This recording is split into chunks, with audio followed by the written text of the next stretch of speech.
Good morning मित्रांनो, स्वागत तुमच्या सर्वांचं आजच्या आपल्या छोट्याशा ब्लॉग मध्ये. आजचा ब्लॉग होता आपल्या मुलांचा वाढदिवसानिमित्त आम्ही चाललो होतो आज फॅमिली घेऊन म्हैसमाळ या ठिकाणी दर्शनाला.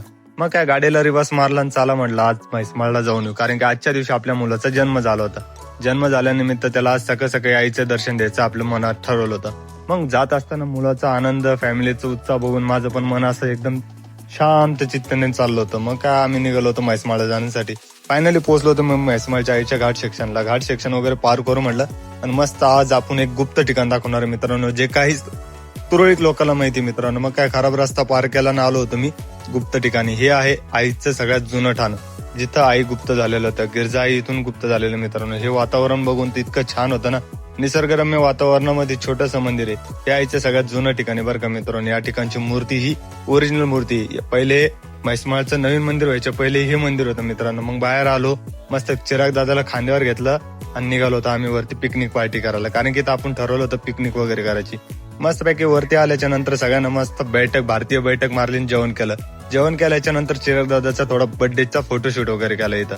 बघा मित्रांनो, चिराग दादाची एन्जॉय म्हणजे एकच नंबर होते. फायनली पोहोचलो होतो आपण म्हैसमाळच्या आईच्या नवीन ठिकाणी. बघा मित्रांनो, इथलं रिनोव्हेशन झालं तेव्हापासून इतकं छान वाटतंय ना, मनाला एकदम प्रसन्न वाटतंय. जुनं मंदिर पण छान होतं, पण नवीन मंदिर झालं तेव्हापासून आनंद माणसाचा गगनात मावत नसतो. इथं आल्याच्या नंतर माणसाचं मन एकदम शांत होतं.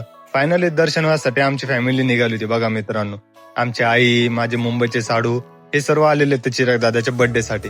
बघा मित्रांनो, मस्त पैकी मंदिर झालेलं आहे का नाही, छान असं सुंदर. मग आईच्या गाभाऱ्यात आल्याच्या नंतर आमच्या आपल्या युट्यूब फॅमिलीसाठी मस्त म्हटलं आईचं दर्शन देऊया. बघा मित्रांनो, आईचं चेहरा जरी बघितलं तर माणसाच्या मनातल्या सर्व इच्छा पूर्ण होतात. असे छान अशी मूर्ती बघा मित्रांनो. इथं आल्याच्या नंतर हे जे वृक्ष आहे ना मित्रांनो, हे जे झाड आहे ना, या झाडाला जर धागा बांधला तर आपल्या मनातली इच्छा पूर्ण होते. माझी झालेली मित्रांनो. दर्शन वगैरे झाल्याच्या नंतर चला आपण परतीचा प्रवास चालू केला मित्रांनो. बघा परतीला आता काय पौर्णिमेला जत्रा आहे, त्यामुळे जत्रेनिमित्त इतकी गर्दी ना मित्रांनो सध्या.